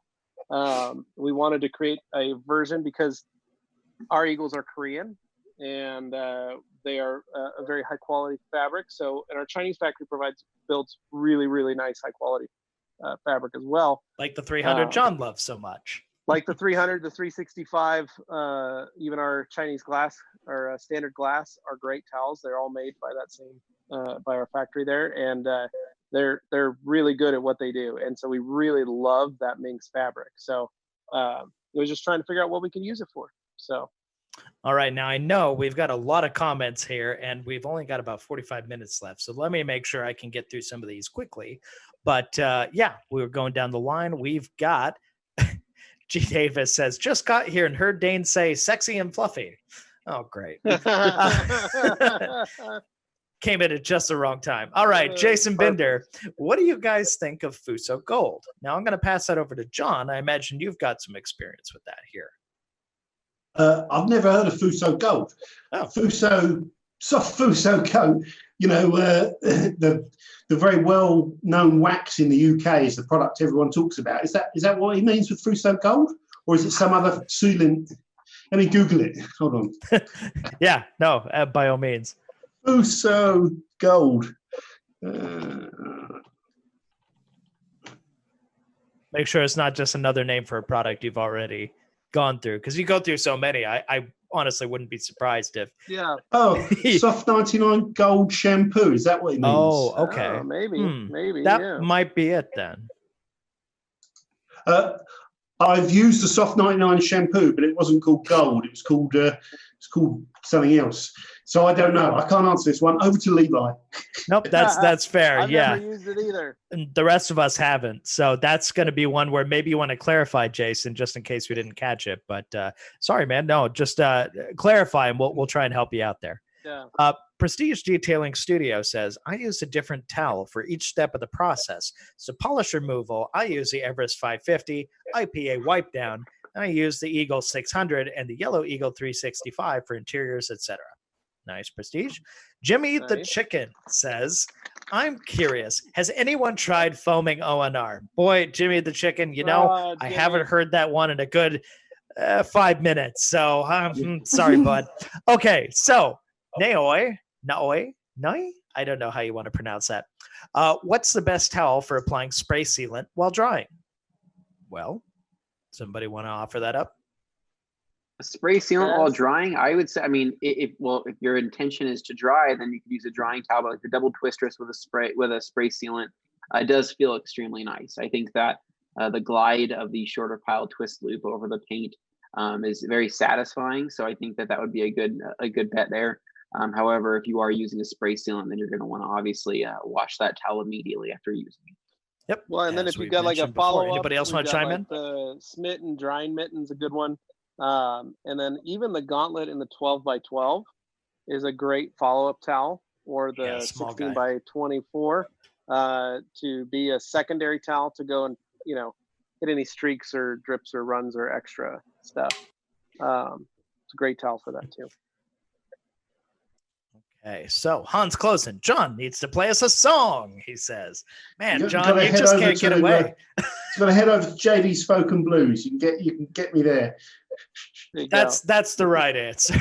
As much as we'd love you to play, we don't want to put you on the spot, man. Brad says, I'm from the UK. Thank you, Brad, for establishing that. We appreciate you joining the stream here. Garage Therapy. I recognize that name. Why does John go through phases of collecting lots of different products, enjoying the different characteristics / uses, then after a while, he distills it back down to a few? Well, John. Yeah, I do. I separate everything because I want to have my stash of detailing products that I use, and I have to try and keep that separate. And I review so many products. If I allow all the stuff that comes through to make it into my stash of stuff that I use, it just becomes a mess of too many products. And, I don't even know what I'm doing with them. I'm just grabbing random stuff. So it's really important for me to separate that and have all the stuff that I'm testing. So that's why. But yeah, it's fun as well, though. I forget sometimes, because I've been doing it for 5 years, how much fun it is to explore all these new detailing products and stuff like that. And Maz from Garage Therapy, he's got a lot of good stuff, and some of his stuff's on my shelves to be tested as well soon. So I'll get round to it, Marios. Just give me a few more weeks. Now, I'm curious, John, do you know off the top of your head, have a round number of how many products you've tested since you started YouTube? I don't have an exact number, but it would be, I think, somewhere between 500 and 1,000, I would say, easily. Sounds about right. Yeah, something like that. You got some experience, safe to say. We got Jason Binder here. I'm from UK and following forensic detailing for many years and an E46 lover. A little shout out to Morgan there, I think. We got Luke Berge. Oh, hey, he made it in. Any suggestions for spray-on, rinse-off protection for stainless steel? Diluted crystal sealant is a no-go. Now, yeah, that's true. Crystal sealant works on, certain surfaces, but stainless steel, I don't believe, Anthony, you got that to work that way, or was that in testing? That was just not something that we really tested a whole lot on in the first place. But I think that Luke also tackles the strangest jobs I've ever seen in my life, and so he's on a semi-trailer, a DeLorean, or a refrigerator. I don't know. Yeah, I don't know. So I would say in terms of other products that would work good on stainless steel, I mean, I don't know. I maybe try to opt for something that isn't a spray-on, spray-off product. I'd probably go with something that you are going to have to physically wipe on. You got to remember, all these products are designed to work for clear coat and clear coated surfaces. If it's a steel or a stainless steel or a metal or a bare aluminum surface, you need to go with a product that is designed to bond with the metal surface itself, unless it's got clear coat on it, and then you're okay. But when it's bare, those surfaces don't really like product on them. So short of a metal polish or something that an old school wax is really all you can get, or unless you're looking for something like a stainless steel protectant. So yeah, it sounds like look for stainless steel protective specific products then. Well, and you got to think back in the day, if you had a knife, you want to keep it oiled. I mean, for a lot of metal products, the protectant is oil. So that's true. It's weird to go like, the industry for metal hasn't quite caught up with that level of, paint technology or protection technology that paint products have gotten. So FK 1000p is a good one for metal. There you go. Okay, good point. Okay, FK 1000p. So look that up. We've got TSFPV saying, watching from Portsmouth, UK, looking at getting into detailing, fed up for working for the man in a dirty factory. There you go. Move into your a own dirty boss. detail shop. Yeah. Be your own boss. Make your own mess. Drive yourself crazy in the process, but it's fun. Yeah. Oh, man. Yeah. So we've got Adam Newberry here. I know John is a big fan of Built Hamber cleaning products. What do you guys like to use? And what's your favorite drying towel / blower? Okay. That kind of took a turn there at the end. Okay. So the only we can't speak to Built Hamber. The only Built Hamber we've used is their clay. And I have absolutely fallen in love with their clay. That's it. So, John, you got to. But I know John has a lot of experience here. But our here. blowers, Anthony's favorite's the Ego blower. So, go ahead, John. Yeah. I was going to say their products are. The clay bar is very, very aggressive. Even their mold clay, and it's very hard. It's quite a stiff clay, but it strips contaminant really, really well. I know that clay well. It's the main one I use. It's probably my favorite clay, but it's not the easiest clay in the world to use for sure. Right. And it does expire quicker than other clays as well, dry out. So you've got to be careful with it. But it's what I buy. When you've got loads of contaminant, especially something like overspray, some of the other clay bars, you can be going over the area about 5 or 6 times before you start to see the little dots disappear. With this stuff, it will come off typically 1 or 2 passes, and that's really important. Oh, that's excellent. Moving down the line here, we've got Travis saying, I made it. Any concerns with using solution finish on interior plastic? Well, Levi, Anthony? No, no, you just follow the directions. Clean the surface well, apply the product. Color. Yeah, it is a dye, and So apply it, clean them, make sure it's clean with alcohol or a prep wipe of some sort, and then apply the product, and then make sure that you've applied it properly. Let it do its dwell time, proper dwell time, and then follow it up with a clean microfiber to wipe the excess off. And then look at it and make sure that if you need to do a second coat, you do a second coat. But it doesn't really work as well for newer interiors. It works phenomenal on older plastics. The plastics have to be thirsty, so to speak, because they need to be a bit dry to be able to absorb that product in. So on like a mid 2000s door panel that is normal door panel and is okay, probably not going to last as long because the door panel is not as dried out, so to speak. So yeah, that makes sense. Well, like anything paint-ish related, prep is key. So that's going to determine how the end result works out. Hey, Morgan, do you want to answer Hans here? We got Hans right after Travis here. I think I got lost because I was trying to look for the bottom. Okay. Oh. No worries. This is like a third the way up. Which one? Where he said Forensic Detailing Channel destination in 2021. But you know what? I'm gonna let John answer that, and then you'll know where we are. I've been lost for like 5 No, it's okay. Well, actually, is he asking me where I'm going? Yeah, he's asking where you're going. Look at this, guys. Oh, I don't know if it's going to. Actually, it probably will be 2021.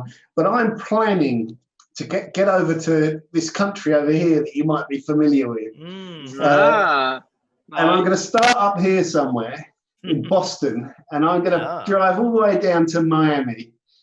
And I've written a big list of all the cities on the back here that I'm going to visit. Wow. And then I'm going to go across the country over this way to the hot part around here somewhere, and then up, and then I'm going to plan on coming back this way to Idaho. Is it where you guys are? And you're on the wrong side. You gotta keep we're a little further over. Yeah, we're near the Pacific Ocean. Yeah, you're over here, aren't you? Yeah, pretty much right where your finger is. I was pointing over here. Ohio. I will say, a couple thousand I will miles away. say, you get here in 2021, we will have a full-fledged media studio to play around in. We absolutely welcome you to come in, and maybe you could do a live concert there. I don't know, maybe. Oh, man. All these people That's asking. awesome. But I'm definitely planning to get over. So you know, John, we're about 8 hours away from Seattle by car. So that should give you a little bit of idea. It's like how close we are to the Pacific Ocean. It's 6 hours to Portland. Yeah. So how far to drive from San Francisco? I would put that probably 16 hours. Oh, 16? It's No, 11. 11. You can do it in about 11 hours. Yeah, if you're moving and you don't stop much. Well, Dane, you should be talking about Jag time. Well, let's just say I've gone on road trips with Dane, and I know that the time that it takes might be a little different unless I am also in the car and I am telling Dane pedal to the floor. And the one time I actually go, fine, I'll do it, I get a speeding ticket. So you don't see me doing it a lot. So if Dane you're riding have with the best me, luck. So John, if you're riding with Anthony or I, you would get there in about 11 hours. If you're riding with Dane, it's about 16. So just so you know. I think because Dane would be stopping overnight in Reno for a couple meetups, right? Not Reno. Reno's like 4 or 5 hours from here. That's a short trip. Involving a lady with an IROC Z. Oh no. Okay, moving on. I like that though. That's a great answer, John. Okay, so we're looking forward to that. We got Sam Frampton here saying, do you need to polish new wheels before ceramic coating? If so, how do you do this with a DAS 6 DA or a DAS 6 dual action, I'm assuming? I could do this one if you want. Yeah, go ahead. There's no right or wrong for this, but polishing wheels is hard work for me. You're going to struggle to polish the barrels of a wheel with a DAS 6 polisher, you're almost better off with a drill and a round polisher, or a rotary where you can angle the rotary up to get it into the barrel. But you know, you've also got to consider they use rock hard clear coat on alloy wheels a lot of the time as well. I'm just, this sort of correcting swirls and stuff on alloy wheels is one thing that I just not a big fan of, because it's even too extreme for me. But I suppose if you're in the industry and it's a paid for service, you might do it. But something like a rotary and an aggressive compound, not a DAS 6 for sure. And you're going to want some smaller plates, you know, extension bars to do all the intricate areas. And that's where a lot of people, you see them using the nano polisher, the hybrid, and kind of doing all that intricate detailing stuff. So for new wheels like that, I imagine, yeah, you don't want to go too nuts on it. You just want to make sure you got a good base layer to work with and then apply it. Yeah, I've done this. My first set of wheels, custom wheels, I polished and they were matte black, and I made them gloss black. And after polishing, and I was like, oh, well, that wasn't what I wanted. So then my second set of custom wheels, they were already, and they are the Mambas that are on my Suburban. The finish was already decent. There was a couple little spots, but again, we're talking about a wheel that is going to see a ton of abuse. And it's not, like John says, it's not, they use a very hard clear, and it's not really something that you need to start chasing, especially on a wheel. And if you guys go back to any of our podcasts with our friend Scott from Koenig Wheels, he will tell you, you know, what types of, why they do the certain things they do, and what that clear is designed for, and what it needs to be, you know, to stay nice. So on those wheels, I didn't do any polishing. I just prepped them properly with a prep wipe of or prep solve, and then I coated them. And now I just keep up on them.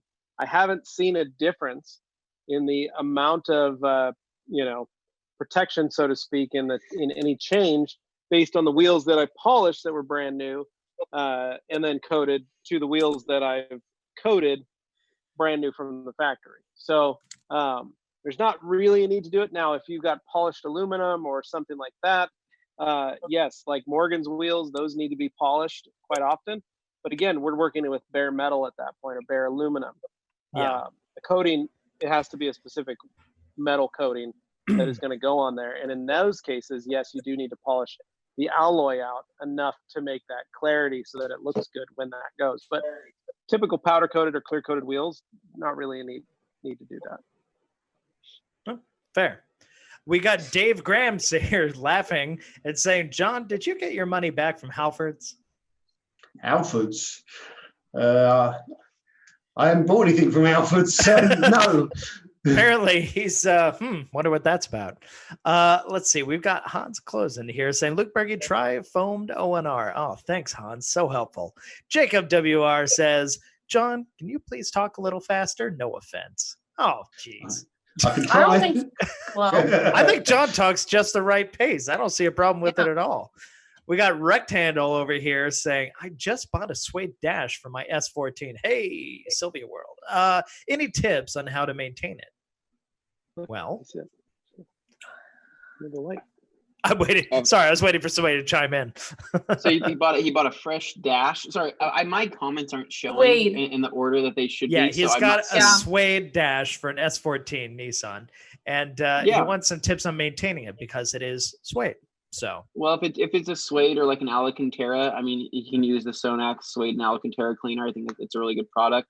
But realistically, I mean, that's when it gets dirty, and that's when it actually gets, like, you know, let's just say you have some type of contamination on there.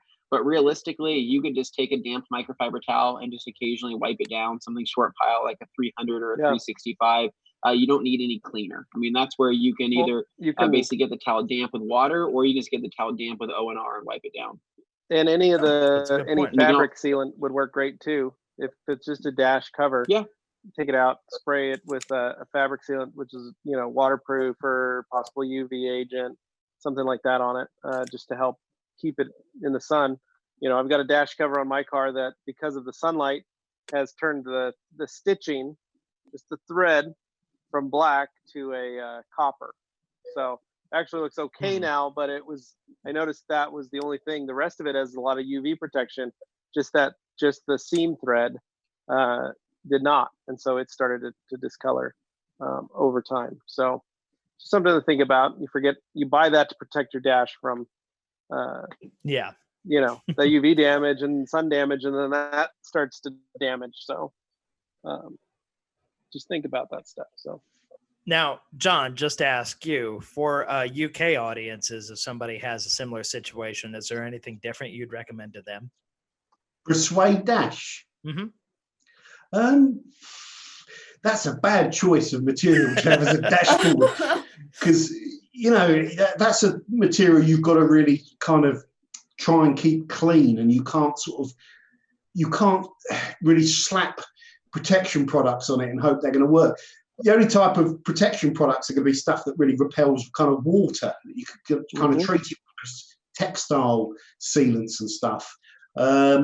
So my only tip really would be just keep on top of it and do not touch it. Do not run your hands over it and feel it and stuff like that, because you'll make it all greasy and dirty. And try and clean it with a textile cleaner at least once a year or something like that. Oh, excellent points. And I will report, as someone who once had a almost entirely Alcantara suede interior, had a Subaru SVX. It's literally like head to toe suede everything. So yeah, that was pretty scary. Anytime water dripped in, you're going, oh no, here we go. But moving down the line here, we've got. Rush. You have about 100 comments. I see it. So I'm saying, Levi, you want to do your power move, just like knock Levi. Dane, I am doing this solely off my cell phone. I don't have internet. I don't have. I will handle it. Capability. I'm almost done with this phone battery. So I will do the power move. I'm going to ask you to channel my strength. And okay. Apologies in advance if this seems abrupt. We're going to get through these and make sure each one's answered, but we're going to go quick. So we've got Morgan. Did you do something to your hair? It looks different since last week. Yes, I did. I lightened it and retoned it, and I was upset because none of my coworkers noticed and even told me that it was nice. So thanks, guys. I told you look nice today. I said cool outfit. You didn't know my hair was different. Yeah, well, when Anthony says it seems very sarcastic. Spirit Zero here. Chemical question. Is Wowo's interior finisher the same as Car Pro Pearl when it's diluted for a car's interior? No. Pearl's designed for rubber and plastic. Interior finisher is designed specifically for vinyl. So yeah, if you use like Wowo's Tire Restore or something, you would use that more similar. Tire Restore is more like Pearl. Yeah. In that okay. Sense. Oh, hey, it's John Hull, our friend from the UK as well. Hey, TRC crew and Forensic John. Hey, that's Forensic John. Yeah, that's your first name, Forensic. Miss you all. Hope you're all okay. This is the first Thursday I've managed for a few weeks. Oh, man. I know. We're so excited. Thank you. Yeah. Man. Glad you're doing better, brother. Yeah. Oh, well, best of luck, continuing on here. So, sorry, I didn't want to cut you off. No, Dane, go. Matthew Franson, hello. I'm a huge fan of everyone here. I do detailing for customers on my off days from the firehouse in Chicago. How much would you guys suggest charging for pet hair removal? I feel like we've already done that one. Yeah. I feel like some are repeats. Humberto Roche Garcia says, hi, Sir John. Ricky Cologne, with local distilleries producing 7 to 80% ethyl alcohol due to isopropyl alcohol shortages. Thoughts on using ethyl versus IPA for panel wipe downs? So you want to weigh in on that one? I mean, I've had a massive amount of questions from people about IPA at the moment because you can't get it. It's very hard to source in the UK. What I would suggest is just pick a water-based panel wipe product that offers similar value that are available. And I was just recommending to people to Koch Chemie Seal is a good example of that. You can 5 litres of it, 25 quid, water-based, alcohol solvent-based, and you can dilute it down 4 times with water. So it's actually cheaper than buying IPA as well. So look for an alternative from a detailing company that's offering you, kind of value and a good product. Excellent. We've got Ricky Clone following up saying, from using ethyl here for general disinfecting, it feels like it takes longer to evaporate and feels stickier. Okay, Sounds than about IPA. right. It's probably the ethyl. Martin here. Hi, John. Will we see a review of the IGL coatings? Love the honesty in your videos. You might do. They're great products. Ian from UK Detailing loves them. They're quite different. They're unique. They are sort of more safer. You know, they using less harmful kind of components, but the performance of the products is meant to be really, really good. It's a accredited kind of thing as well, so it might be difficult for me to get my hands on them and actually test them. But I would like to, especially things like Kenzo. I've heard really good things about. Oh, perfect. Functional Doc here. John, loved your comparisons of all the products for increasing gloss. Great scientific evaluation using the RowPoint IQ meter. Thank you. Yeah, it's really useful bit of kit. Made a massive difference to how I run the channel. The company RowPoint are based about half an hour up the road from me, British company, and they manufacture these gloss meters in-house, and they are kind of leading the world with this particular instrumentation. So very lucky to be able to have this equipment. HM Auto Detailing. Hello, all. Hi, John, the man, the legend. Love your channel. Thank you. Followed by Pan the Organizer, who says, I wanted to stop by and say hi to the TRC crew and to my friend John. Hope you're doing well, John. What's up, Pan? All right. So, Dane, I have Captain Levi's power, and I now have access to the comments. Excellent. So here we freaking go. Let's do this. All right. Rip. Oh, right. Pan says another legend. Pan also says, I'm good, thank you. Hope you are too. We got Humberto says, hi, Sir John. The rag company I've used Wax Planet 8 below for a long time now. Would Ultimate be the new product from Wax Planet?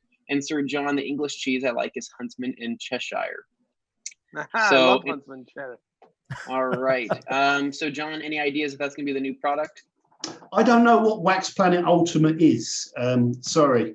So I'd have to go and Google that. But Wax Planet, I know I've used to speak to Tony a lot, the guy that runs it. He's a wax maker, and he used to help me. And his company's evolved over the last 5 years. Is now offering so many great products. And Wax Planet 8 Below is a really powerful snow foam that did really well in one of my tests recently. So check out that brand, guys, if you're in the UK. I'm not sure if they're available in the US yet, but they will be one day, and they're a fantastic brand. Very good. Very good.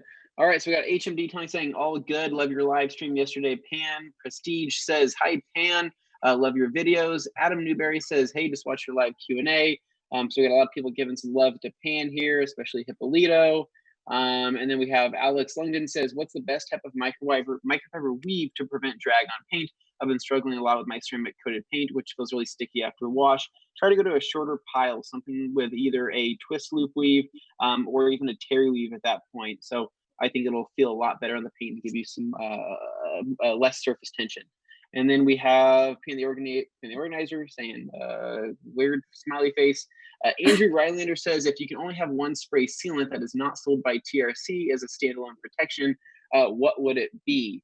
For me, it would be G-Technic C2V3 at this time. That's a good product. Same. Oh, yeah. No, I like C2V3. Spray sealant not sold by us? SI Remix SC Mist. Very good. Okay. Didrik Danielson in the house says, hello, everyone, and hello, Optimus Prime. Thank you. I am here. Dave Watson says, hey, TRC, hope you're all staying safe. We are. Hey, Dave. Yes, 2000 is looking clean. Hans Closen says, still loving Mechanics Glove. Levi told me about 2 years ago. They do make a big difference when it comes to polishing, and Levi definitely loves his. And then Andrew says, Alex, for what purpose? We kind of covered that. And then Bradley Fort says, greeting from Boise. TRC, thanks for doing these. Hey. Thanks, Bradley. And then more people chiming in with Pan there.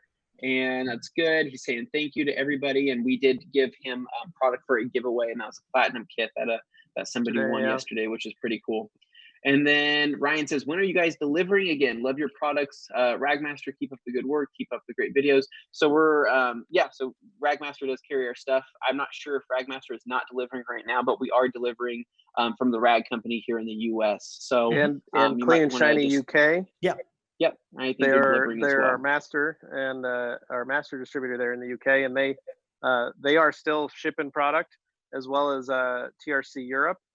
So Rag Company Europe is still shipping product every day. So they're shipping and tipping. But I don't know if Ragmaster is or not. We're not sure. Gotta keep going. Sorry. It says, hey guys, just popping in to say hi. Can't wait to watch the show later. John, thank you so much for doing this. I love that you are a musician. He also plays the drums and has a band called The Native Heart. I think that's his own plug. But he is our grand ambassador, so I will let that slide. He's a good guy. And we have we'll let him go. Crazy Creasy says, hi guys, if you had to pick one wax not sponsored in any way, what would you pick? Not ceramic wax. Thanks. I personally like the Wowo's Mala wax.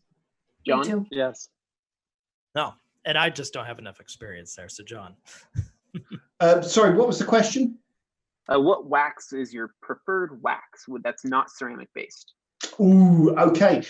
At the moment, the wax I keep in my personal stash is the cheapest one on the market, called Built Hamber Double Speed Wax. I have a few more in my collection. I could chat waxes for hours, but that's the one that I use in my personal stash.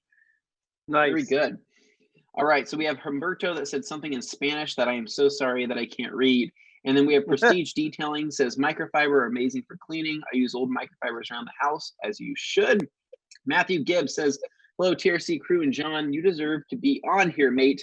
The argument of Rotary versus DA is an interesting one. I will say that Rotary is still more versatile pad-wise. Time difference is still minimal. Nolan Todd says, hi, I'm back with more Wowo's crystal sealant questions. Both of my rides now have one coat after prep, put on quick detail. Should I cut 50-50 with DI water or straight up QD? You can do either or if you would like. I typically do straight up after crystal sealant. Will A says, awesome live stream. To Pan. Achilles Tendon says, how do you tell if there are tar deposits on black car, and how do you know whether you've removed it all? I suppose the same applies for iron contamination as well. Use your hand, feel it, and check for contamination. You'll typically be able to feel something like that, and then obviously see black tar specks that are very small, so you might want to use your reading glasses. Francis says, TRC's been killing it with these awesome guests. Is there any downside to using a 365 for everything except for drying? Not at all. Use that thing on anything and everything. Matthew Gibbs says, however, I don't think the Rotary is finished evolving. My shoulders are fine. Levi, sorry to hear your shoulders are bad now. They are bad. He's injecting himself with cortisol every other hour. It's getting pretty weird. Let's see. I have had injections of cortisol, but it's not every hour, Anthony. Yeah, every 2 hours. Get it right. 2 hours. Sorry, I know. Let's see. And then in terms of Nolan Todd asking about a re-dye kit for his steering wheel, it's bad in some spots, and I probably have to sand what grit 220. I think that sounds about right, but you might want to check in with Lars at Color Lock. Yep. Going down, Hans Closen agrees that the for real is golden. We have a lot of people saying hi to John.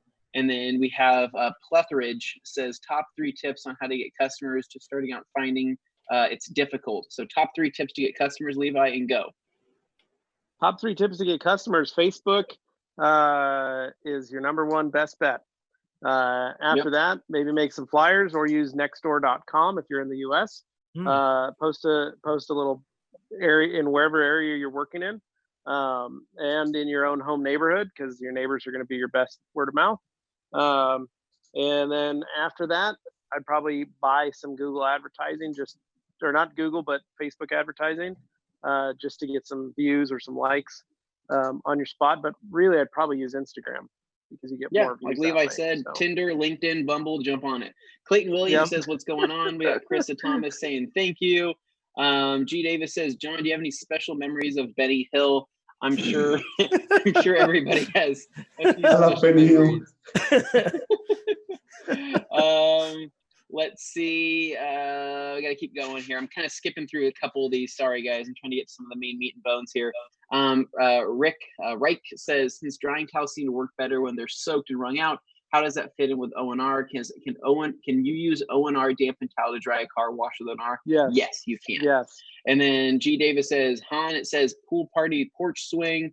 And then Matthew Chappell says, what tools do you suggest for effectively cleaning around car seat railings if you can't remove the seats for a detail?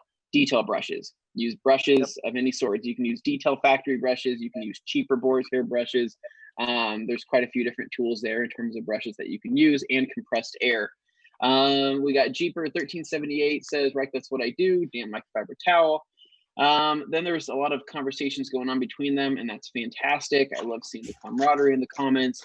G Davis says, I hope Luke Berge is okay. I saw his picture today on the side of a 2-liter Mountain Dew bottle. Please find Luke. And then let's see, right here we have, do you have to use CarPro Reload with C-Quartz coatings, or can you use something else as a topper? You can mix and match toppers. You can do that. Yeah.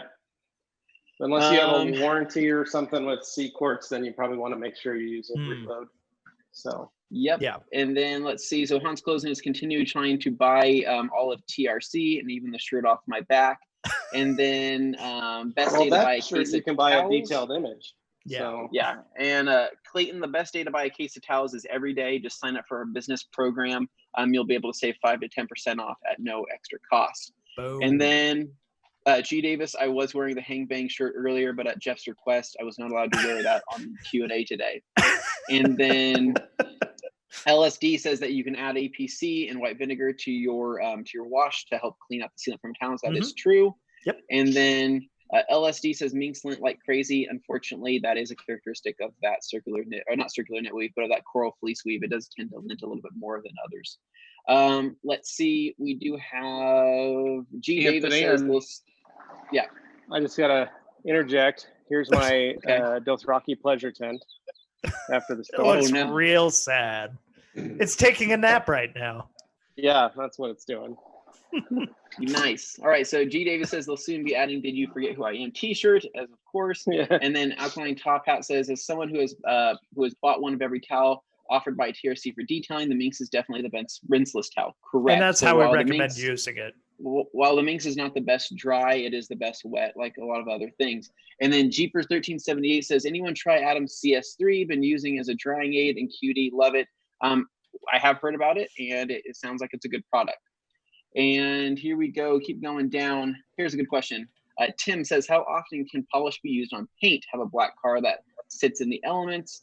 Is a paint cleaner wax better than a polish wax for monthly, quarterly maintenance?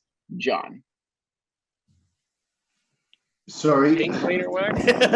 Sorry, I'm blowing through these. I know. So would you rather go with a cleaner wax or a polish and wax, basically an all-in-one for quarterly, monthly maintenance?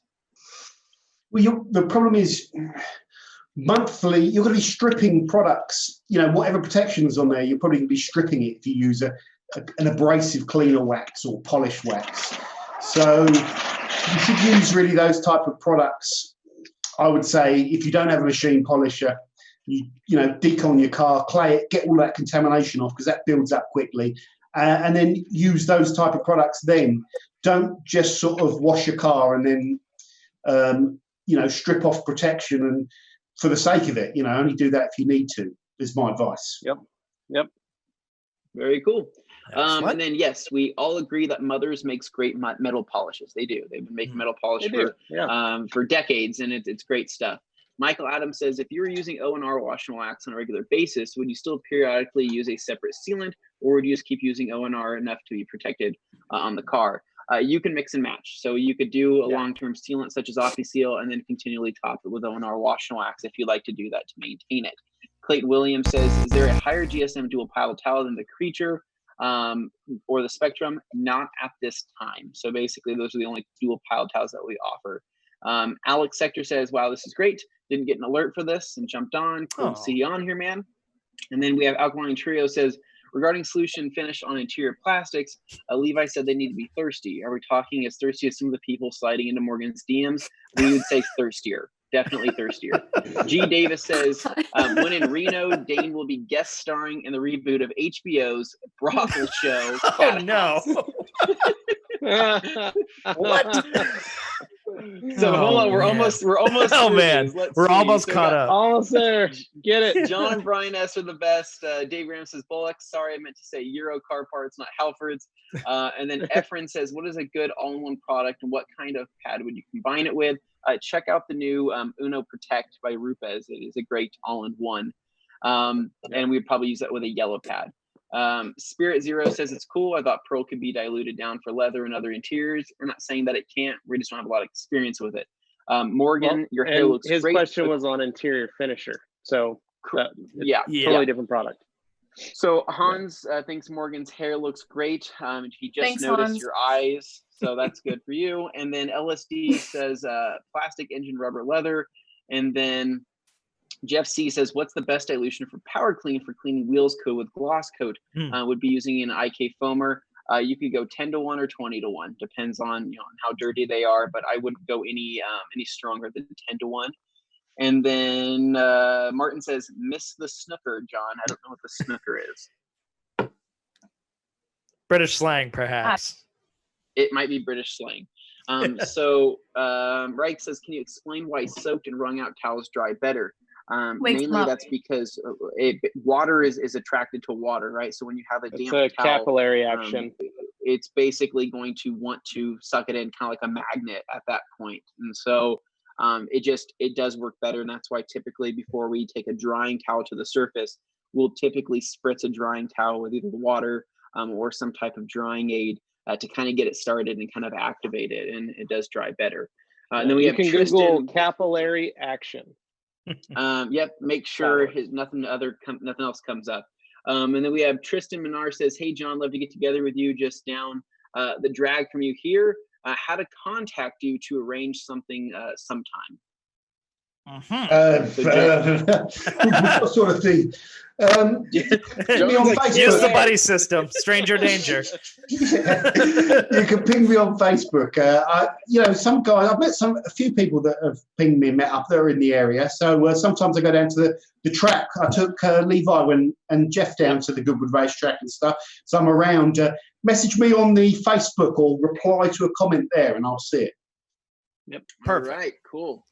And okay, we can slow down now.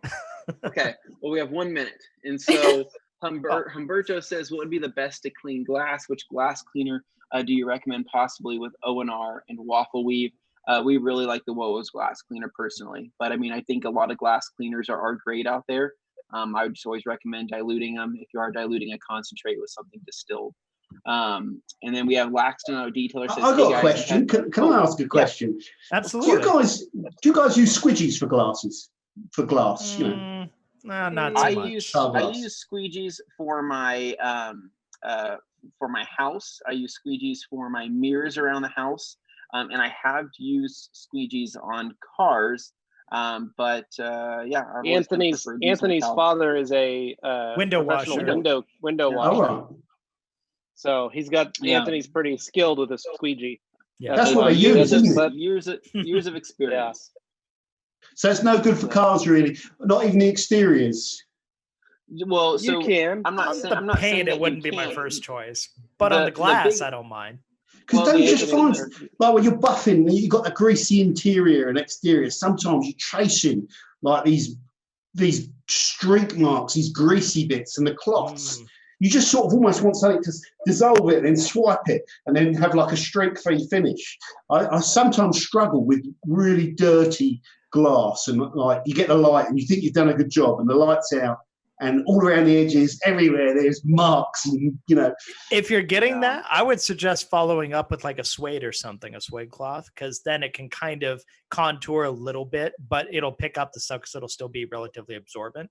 So that's a good way. After you use whatever towel you like for cleaning glass, follow up with a suede to get any residue. Well, they have squeegees that are kind of bendable and moldable that will kind of go to the contours of glass, whether it's interior or exterior, which is kind of nice. The only downside of a squeegee is that typically it's most of the cleaning ability comes from the action of actually wiping down the glass with something. And if you have contaminants that are stuck on there, like let's just say you have a kid that flicked his booger on the glass, or let's just say you have bird droppings on the outside, a squeegee will typically glide over those things without removing them, which means you would have to make several passes. Whereas I could spray a cleaner and then take a short pile towel with some grab to it, kind of like a waffle weave or even a glass towel, and typically remove that contamination faster. So I'm not saying you can't use a squeegee. I just think that the other downside too is that a squeegee does tend to make a mess when it comes to cleaning, like let's just say the inside of a front windshield, because any of that residual liquid is going to drip down on the dash regardless. Yeah, that's so the biggest problem, isn't it? Just getting all the corners with it. But. Correct. All right, so let's see. We got to keep kind of going through these. Auto Glim SRP. He says he let it haze for 5 minutes, then wiped it off, and 20 minutes later applied a sealant, but it's not holding up. Did I make the best of SRP? I don't have any experience with that one. The question is, what do you mean by not holding up? Because the only way you can measure your product is by putting water on it. And there could be a million and one reasons why you're not sort of seeing all this water repellency. So yeah, you have to kind of ask yourself, is the fact that it's not repelling water meaning that the sealant's not there? Or, you know what I mean? I get this question all the time about products and not lasting as long as people expect. And it's something to be aware of. But you've also got to think, what is the sealant you're using? Is it going to be compatible with SRP? So if in doubt, use SRP with the Auto Glim high definition wax. Those two products work well together, and the high definition wax is repellent. So yeah. Very good. All right, so apparently snooker is a game of massive pool. I did not know that, but that I now realize I have heard of that before. It's just been a while since I heard that term. Dane used to compete in that, and so actually used to be pretty good. There is so much past, I just forget. Champion. Yeah, well, there is a snooker tournament down in Reno, which it would explain the trick. We don't talk about that. Let's see. Just bought a new Krenzel. Is wondering what would you recommend for a snow foam lance to get in the UK. I'm not sure if you can get MTM hydro parts over there, but they make great lances. And I'm sure John has a recommendation as well. You can get the MTM. You can get the MTN lances in the UK. Auto Glim have just released a new lance, which is good. You have the existing PA lances, and you have every detailing distributor will sell you a cheaper Chinese lance for about 15 quid if you want them. If you have a really powerful pressure washer, then you can use the cheaper lance and you won't notice the difference. If you're using K2 or a K4 and you're on the brink of getting weaker, runnier foam, then the more expensive lances have better filters and tend to work. But you've also got to check that you're using a lance which has been developed for an electric pressure washer with your sort of output, because they can be designed for all different things. You can play around with the lances and, adjust, take the orifice out and put a different orifice in. But when you start doing that, I think you're better off just perhaps investing once in a high quality lance, like the MTM, like the Auto Glim one, or whatever you want to buy, a PA one as well. Well said. Okay.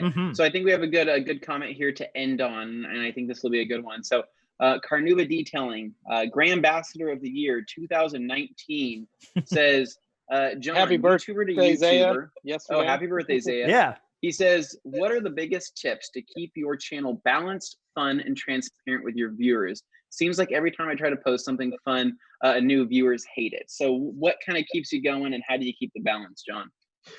Well, you can do YouTube. You can sit there and do YouTube and then notice which videos do really well and then repeat those. And that's a path that a lot of YouTubers fall into, and I've fallen into. But I've said when I did my video for hitting 100,000 subscribers, you should try and do videos that you are completely different, you've never done before, and you think they will fail. And try to do different types of content all the time, because that will keep you interested. And the most important thing with doing YouTube is to enjoy it, engage with your audience, have fun, and when it goes wrong, laugh about it as well. There you go. Perfectly said.